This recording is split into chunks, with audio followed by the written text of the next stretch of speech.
आप देख रहे हैं बंसल न्यूज। मैं हूं सोहेल खान। शुरुआत करेंगे छत्तीसगढ़ की बड़ी खबर के साथ, जहां हुई सर्वदलीय बैठक में विपक्ष ने कई सवाल खड़े कर दिए हैं और इनमें महत्वपूर्ण सवाल स्वास्थ्य मंत्री की अनुपस्थिति को लेकर उठाया गया है। विपक्ष ने आरोप लगाया है कि स्वास्थ्य मंत्री और मुख्यमंत्री के बीच ही संवाद नहीं है।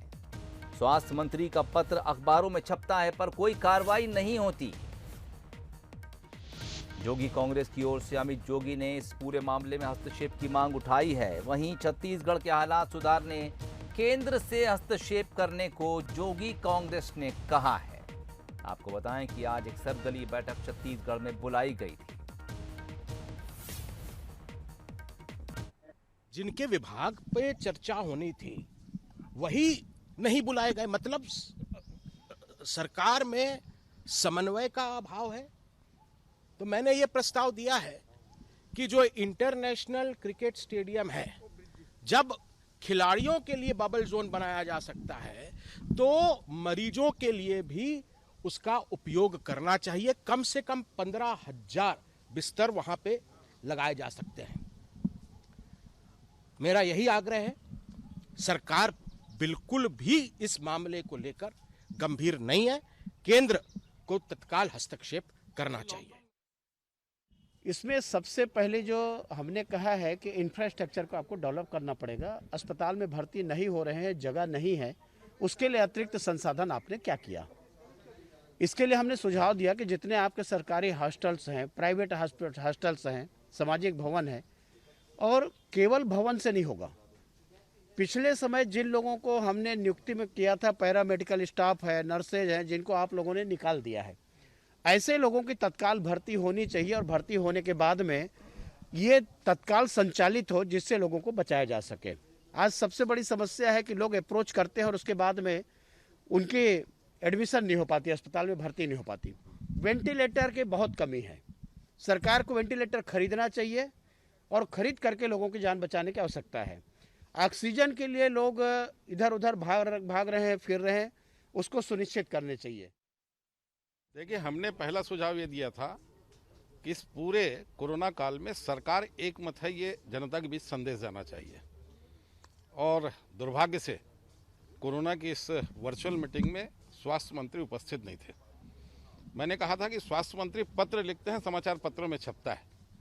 पत्र के बजाय संवाद करेंगे तो उसका परिणाम जल्दी निकलेगा। आज उनकी अनुपस्थिति इस बात को, हमारी बातों को सिद्ध करती है। तो सरकार ने कुल मिलाकर के सर्वदलीय बैठक के नाम पे औपचारिकता पूरी की है। और चलिए, ज़्यादा जानकारी के लिए रुख करेंगे रायपुर की तरफ। मोहन तिवारी हमारे संवाददाता इस वक्त फोन लाइन पर जुड़ गए हैं। मोहन, इससे पहले भी हमने देखा कि विपक्ष लगातार मुख्यमंत्री और स्वास्थ्य मंत्री के बीच जो कुछ तालमेल है उसको लेकर हमलावर रहा है, और अब कोरोना में जो व्यवस्थाएं हैं वो भी इससे अछूती नहीं दिख रही हैं। बिल्कुल। देखिए, ये सर्वदलीय बैठक बुलाने का मकसद ही यही था कि जो छोटी मोटी खामियां हैं जिसको लेकर बयानबाजियां होती हैं, वो सारी बात सीधे तौर पर सरकार तक आ जाए और सरकार उनके आधार पर एक्शन ले। और इसीलिए राजनीतिक दलों के साथ ही नहीं बल्कि सामाजिक संगठन के लोगों के साथ भी बातचीत हुई है। और इन दोनों बैठकों में पहले तो सरकार ने ये विश्वास दिलाया कि जो कमियों की बात है वो कमियां है नहीं। औसत रूप से छत्तीसगढ़ सरकार ऐसी व्यवस्था कर रहा है जो कई राज्यों में नहीं है। तो सरकार ने पहले अपनी ओर से जो व्यवस्थाएं की गई है उसकी जानकारी दी है, लेकिन मूल रूप से इस बैठक में भी वही सारी बातें उठी है जो कि विपक्ष पहले से दोहराता रहा है। उनकी मूल शिकायत यही थी कि लोगों को इलाज नहीं मिल रहा है और अगर भर्ती हो जा रहे हैं तो उन्हें दवा नहीं मिल रही है। तो इसके लिए जो प्रयास है अतिरिक्त रूप से नए हॉस्पिटल बनाकर किए जाने की जरूरत है, तो वो जल्द से जल्द की जाए। सरकार ने आश्वासन जरूर दिया है, लेकिन इसके लिए भी क्योंकि समय चाहिए तो करीब 10 दिन का और समय लगेगा नए कोविड हॉस्पिटल बनाने में। तो इस तरीके की बातों के साथ ये सर्वदलीय बैठक खत्म हुई है।